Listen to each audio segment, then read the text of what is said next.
সূরা আর room. Rahman রহিম আল্লাহ তাআলার নামে। আলিফ লাম মিম।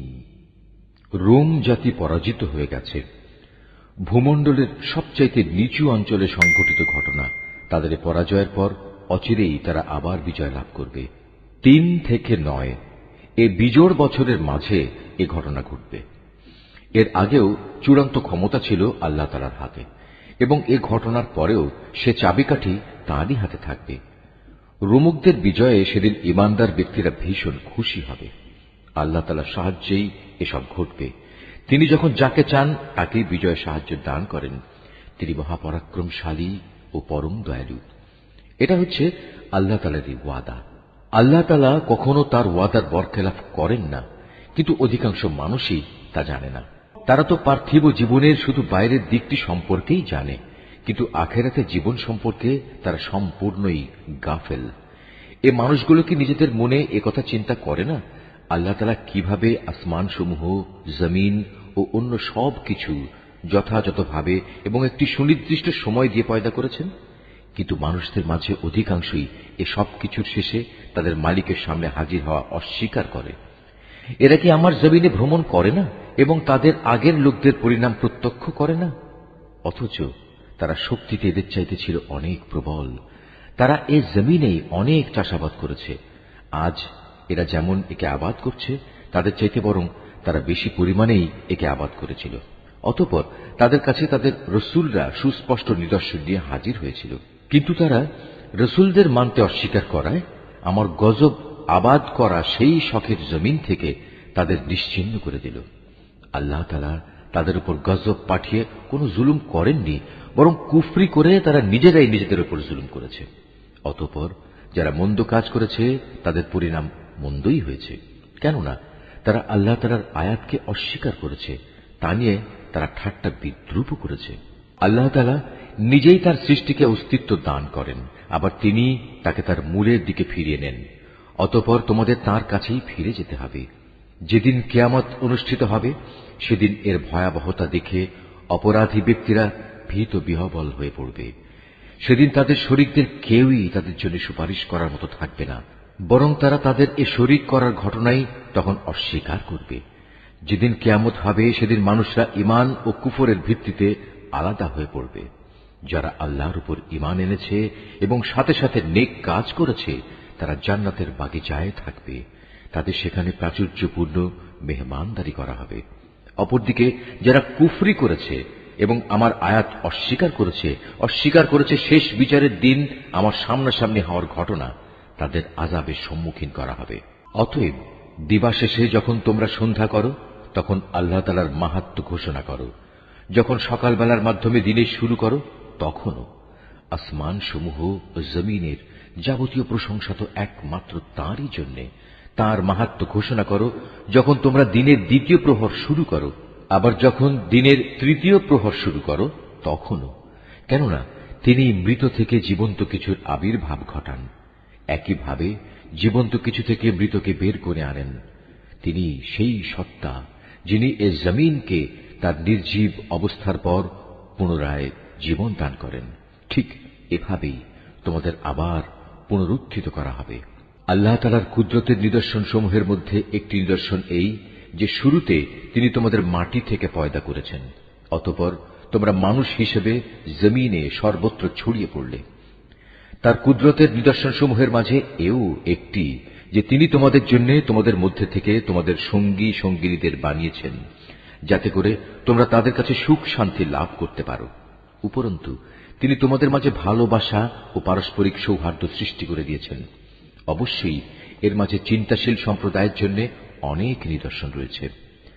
আকাশমালা ও জমিনের সৃষ্টি, তোমাদের পারস্পরিক ভাষা ও বর্ণ বৈচিত্র্য নিঃসন্দেহে তার কুদরতের নিদর্শন সমূহের মাঝে এক একটি বড় নিদর্শন। অবশ্যই জ্ঞানবান মানুষদের জন্য এতে অনেক নিদর্শন রয়েছে। তোমাদের রাত ও দিনের ঘুম, তোমাদের তাঁর দেয়া রিজেক তালাশ করাও তার কুদরতের নিদর্শন সমূহের মাঝে একটি। অবশ্য এ সব কিছুর মাঝে যে জাতি আল্লাহর কথা শোনে তাদের জন্য অনেক নিদর্শন রয়েছে। তার কুদরতের নিদর্শন সমূহের মাঝে এও একটি যে তিনি তোমাদের বিদ্যুৎ ও তার আলো দেখান ভয়ে এবং আশা সঞ্চারের মাঝ দিয়ে তা প্রতিভাত হয়। তিনি আসমান থেকে পানি বর্ষণ করেন, অতঃপর তা দিয়ে জমিন একবার নির্জীব হয়ে যাওয়ার পর তাকে পুনরায় জীবন দান করেন। অবশ্য এতেও বোধশক্তি সম্পন্ন জাতির জন্য আল্লাহকে চেনার অনেক নিদর্শন রয়েছে। তার নিদর্শনসমূহের মাঝে এও একটি যে তার আদেশেই আসমান জমিন নিজ নিজ অবস্থানের উপর দাঁড়িয়ে আছে। তোমরা মাটির ভেতরে চলে গেলে অতঃপর যখন তিনি তোমাদের সে মাটির ভেতর থেকে বেরিয়ে আসার জন্য ডাক দেবেন, তখন সে ডাক শোনা মাত্রই তোমরা উঠে আসবে। এ আকাশমালা ও জমিনে যেখানে যা কিছু আছে তা তো একান্তভাবে তাঁর জন্যই, সব কিছু তাঁর আদেশেরই অনুগত। তিনি সেই মহান সত্তা যিনি গোটা সৃষ্টি জগৎকে প্রথমবার পয়দা করেন, অতঃপর কিয়ামতের দিন তাকে আবার আবর্তিত করবেন। সৃষ্টির প্রক্রিয়ায় সে কাজটি তার জন্য খুবই সহজ, কেননা আসমান সমূহ ও জমিনে সর্বোচ্চ মর্যাদা তো তার জন্যই নির্ধারিত, এবং তিনি মহাপরাক্রমশালী প্রজ্ঞাময়। হে মানুষরা, আল্লাহ তাআলা তোমাদের বোঝার জন্য তোমাদের নিত্যদিনের ঘটনা থেকে উদাহরণ পেশ করছেন। সে উদাহরণটির জিজ্ঞাসা হচ্ছে, আমি তোমাদের যে রিজিক দান করেছি তাকে তোমাদের অধিকারভুক্ত দাস দাসেরা সমভাবে অংশীদার, এমন অংশীদার যাতে করে তোমরা এবং তারা সমান হয়ে যেতে পারো। বলতে পারো, তোমরা কি তাদের ব্যাপারে ততটুকু ভয় করো যতটুকু ভয় নিজেদের ব্যাপারে করো? বস্তুত এভাবেই আমি বোধ শক্তি সম্পন্ন সম্প্রদায়ের জন্য আমার কথাগুলো খুলে খুলে বর্ণনা করি।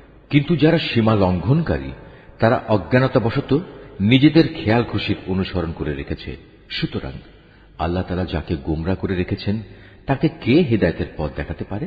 এমন সব লোকদের কোনো সাহায্যকারীও নেই।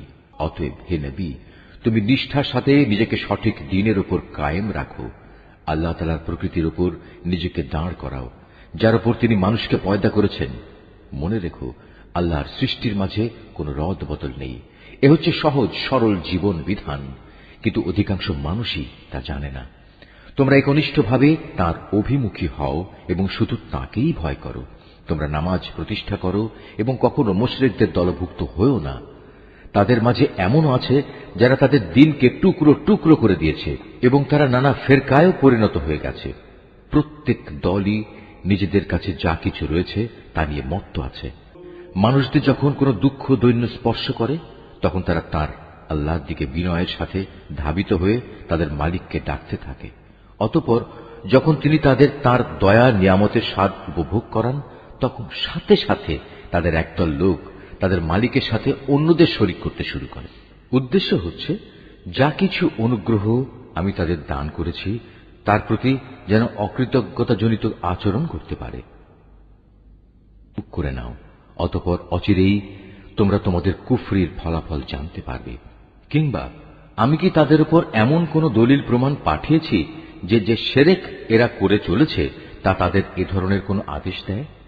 আমি যখন মানুষদের অনুগ্রহের স্বাদ আস্বাদন করাই তখন তারা তাতে ভীষণ খুশি হয়, আবার যখন তাদেরই কাজের কারণে তাদের উপর কোনো মুসিবত পতিত হয় তখন তারা সাথে সাথেই নিরাশ হয়ে পড়ে। এরা কি এ বিষয়টি নিয়ে ভেবে দেখেনি আল্লাহ তাআলা যার জন্য চান তার রিজিক প্রসারিত করে দেন, আবার যাকে চান তাকে কম করে দেন? নিঃসন্দেহে যারা ঈমানদার জাতি, এতে তাদের জন্য অনেক নিদর্শন রয়েছে। অতএব হে ঈমানদার ব্যক্তি, তুমি আত্মীয় স্বজনকে তার অধিকার আদায় করে দাও। অভাবগ্রস্ত মুসাফিরদেরও নিজ নিজ পাওনা বুঝিয়ে দাও। এ বিষয়টি তাদের জন্য ভালো যারা একমাত্র আল্লাহ তাআলার সন্তুষ্টি কামনা করে, আর সত্যিকার অর্থে এরাই হবে সফল। যা কিছু ধন সম্পদ তোমরা সুদের উপর দাও তা তো এজন্যই দাও যেন তা অন্য মানুষদের মালের সাথে সামিল হয়ে বৃদ্ধি পায়। আল্লাহ তাআলার দৃষ্টিতে তা কিন্তু মোটেই বাড়ে না। অপরদিকে যে যাকাত তোমরা দান করো তা যেহেতু একান্তভাবে আল্লাহ তাআলাকে সন্তুষ্ট করার উদ্দেশ্যে দান করো তাই বরং বৃদ্ধি পায়। জেনে রেখো, এরাই হচ্ছে সেসব লোক যারা যাকাতের মাধ্যমে আল্লাহর দরবারে নিজেদের সম্পদ বহুগুণে বাড়িয়ে নেয়। আল্লাহ তাআলা সেই পরাক্রমশালী সত্তা যিনি তোমাদের সৃষ্টি করেছেন, অতঃপর তিনি তোমাদের রিজিক দান করেছেন। তিনিই আবার তোমাদের মৃত্যু দেবেন, অতঃপর কিয়ামতের দিন তিনি তোমাদের আবার জীবন দেবেন। তোমরা যাদের আল্লাহর সাথে শরীক করে নিয়েছ তাদের কেউ কি এমন আছে যে এর কোনো একটি কাজও করতে পারবে? মূলত তারা আল্লাহর সাথে যাদের শরীক বানায়, আল্লাহ তাআলা তা থেকে অনেক পবিত্র, অনেক মহান। মানুষের কৃতকর্মের দরুন জলে স্থলে সর্বত্র আজ বিপর্যয় ছড়িয়ে পড়েছে। মূলত আল্লাহ তাআলা তাদের কতিপয় কাজকর্মের জন্য তাদের শাস্তির স্বাদ আস্বাদন করাতে চান, যাতে করে তারা সেসব কাজ থেকে ফিরে আসে। হে নবী, তুমি বলো, তোমরা আল্লাহর জমিনে ভ্রমণ করো এবং যারা আগে এখানে মজুদ ছিল আল্লাহ তাআলাকে অস্বীকার করায় তাদের কি পরিণতি হয়েছিল তা অবলোকন করো। মূলত তাদের অধিকাংশ লোকই ছিল মুশরিক। অতএব হে নবী, তুমি তোমার নিজেকে সত্য দ্বীনের উপর প্রতিষ্ঠিত করে রাখো আল্লাহ তাআলার পক্ষ থেকে ভয়াবহ দিনটি আসার আগে পর্যন্ত, যা কেউই ফিরিয়ে রাখতে পারবে না। আর সেদিন যখন আসবে তখন মোমেন ও কাফের সবাই আলাদা হয়ে যাবে। যে ব্যক্তি আল্লাহ তাআলাকে অস্বীকার করল তার এক কুফরি আযাব হিসেবে তার উপরই এসে পড়বে। অপরদিকে যে ব্যক্তি নেক আমল করল তারাই যেন এর মাধ্যমে নিজেদের জন্য সুখ সজ্জা রচনা করল। মূলত যারাই আল্লাহ তাআলার উপর ঈমান আনবে এবং সে অনুযায়ী নেক আমল করবে, আল্লাহ তাআলা তাঁর অনুগ্রহ দ্বারা তাদের যথোপযুক্ত বিনিময় দান করবেন। আল্লাহ তাআলা কাফেরদের কখনো পছন্দ করেন না। তার মহান কুদরতের নিদর্শন সমূহের মাঝে এও একটি যে তিনি তোমাদের কাছে বৃষ্টির সুসংবাদবাহী বাতাস প্রেরণ করেন, যাতে করে তিনি তোমাদের তার অনুগ্রহের স্বাদ আস্বাদন করাতে পারেন। উপরন্তু তার আদেশে সমুদ্রে জলযানগুলো যেন চলতে পারে এবং তোমরাও এর মাধ্যমে তার কাছ থেকে রিজিক তালাশ করতে পারো, এবং আশা করা যায় তোমরা এসব কিছুর জন্য তার কৃতজ্ঞতা জ্ঞাপন করবে। হে রাসূল, আমি তোমার আগে আরো রাসূল তাদের জাতির কাছে পাঠিয়েছিলাম। তারা নবুয়তের সুস্পষ্ট নিদর্শন সমূহ নিয়েও এসেছিল, কিন্তু তারা তা অস্বীকার করেছে। অতঃপর যারা অপরাধ করেছে আমি তাদের কাছ থেকে মর্মান্তিক প্রতিশোধ গ্রহণ করেছি, কেননা তাদের মোকাবেলায় ঈমানদারদের সাহায্য করা ছিল আমার উপর কর্তব্য। আল্লাহ তাআলা সেই মহান সত্তা যিনি তোমাদের জন্য বায়ু প্রেরণ করেন, অতঃপর তা এক সময় মেঘমালা সঞ্চালিত করে। তারপর তিনি যেভাবে চান তাকে আসমানে ছড়িয়ে দেন, তাকে টুকরো টুকরো করেন। এক পর্যায়ে তুমি দেখতে পাও তার ভিতর থেকে বৃষ্টিকণা বেরিয়ে আসছে। তিনি তাঁর বান্দাদের মধ্যে থেকে যাকেই চান তার উপরেই তা পৌঁছে দেন। তখন তারা এটা দেখে ভীষণ হর্ষোৎফুল্ল হয়ে যায়। অথচ এরাই একটু আগে তাদের উপর বৃষ্টি নাজিলের ব্যাপারে সম্পূর্ণ নিরাশ ছিল। তাকিয়ে দেখো আল্লাহ তাআলার অফুরন্ত রহমতের প্রভাবের দিকে, কিভাবে তিনি জমিনকে একবার মরে যাওয়ার পর পুনরায় শ্যামল ও জীবন্ত করে তোলেন। অবশ্যই আল্লাহ তাআলা এভাবে কিয়ামতের দিন সব মৃতকে জীবন দান করবেন, কেননা তিনি সর্ববিষয়ের উপর একক ক্ষমতাবান। যদি আমি কখনো এমন বায়ু পাঠাতে শুরু করি যার ফলে মানুষ ফসলকে হলুদ রঙের দেখতে পায়, তখন অবশ্যই তারা আমার অকৃতজ্ঞতা জ্ঞাপন করতে শুরু করে। হে নবী, মৃতকে তো তুমি তোমার কথা শোনাতে পারবে না, না পারবে বধিরকে তোমার ডাক শোনাতে, বিশেষ করে যখন ওরা তোমাকে দেখেই মুখ ফিরিয়ে নেয়। তুমি অন্ধদের তাদের গুমরাহি থেকে বের করে সঠিক পথ দেখাতে পারবে না। তুমি তো কেবল এমন লোকদেরই আমার কথা শোনাতে পারবে যে আমার আয়াতসমূহের উপর ঈমান আনে, কেননা এরাই হচ্ছে নিবেদিত মুসলমান। আল্লাহ তাআলাই হচ্ছেন সেই মহান সত্তা যিনি তোমাদের দুর্বল করে পয়দা করেছেন, অতঃপর তিনি এই দুর্বলতার পর দেহে শক্তি সৃষ্টি করেছেন। আবার তিনি এই শক্তির পর পুনরায় দুর্বলতা ও বার্ধক্য সৃষ্টি করেছেন। বস্তুত তিনি যা ইচ্ছা তাই সৃষ্টি করেন এবং তিনি সর্বোচ্চ ক্ষমতাবান ও সর্বজ্ঞ। যেদিন কিয়ামত কায়েম হবে সেদিন অপরাধী ব্যক্তিরা কসম খেয়ে বলবে তারা তো কবরে মুহূর্তকালের বেশি অবস্থান করেনি। আসলে এরা এভাবেই সত্য বিমুখ থেকেছে এবং দাঁড়ে দাঁড়ে ঠোকর খেয়েছে। কিন্তু সেসব লোক যাদের যথার্থ জ্ঞান ও ঈমান দেয়া হয়েছে তারা বলবে, না, তোমরা তো আল্লাহ তাআলার হিসাব মতো কবরের পুনরুত্থান দিবস পর্যন্তই অবস্থান করে এসেছ, আর আজকের দিনই হচ্ছে সেই প্রতিশ্রুত পুনরুত্থান দিবস, কিন্তু তোমরা এই দিনটাকে সঠিক বলে জানতে না। সেদিন জালেমদের ওজর আপত্তি তাদের কোনোই উপকারে আসবে না, না তাদের আল্লাহ তাআলার সন্তুষ্টি লাভের সুযোগ দেয়া হবে। হে নবী, আমি মানুষদের বোঝানোর জন্য এ কোরআনে সব ধরনের উদাহরণই পেশ করেছি। তারপরেও যদি তুমি এদের কাছে কোনো আয়াত নিয়ে হাজির হও, তবুও এ কাফেররা বলবে তোমরা তো বাতিলপন্থী। এভাবেই আল্লাহ তাআলা তাদের অন্তরে মোহর মেরে দেন, যারা সত্য সম্পর্কে কিছুই জানে না। অতএব হে নবী, তুমি ধৈর্য ধারণ করো, অবশ্যই আল্লাহ তাআলার ওয়াদা সত্য। যাদের শেষ বিচারের দিনের উপর আস্থা নেই তারা যেন তোমাকে কখনোই সত্য দিন থেকে বিচলিত করতে না পারে।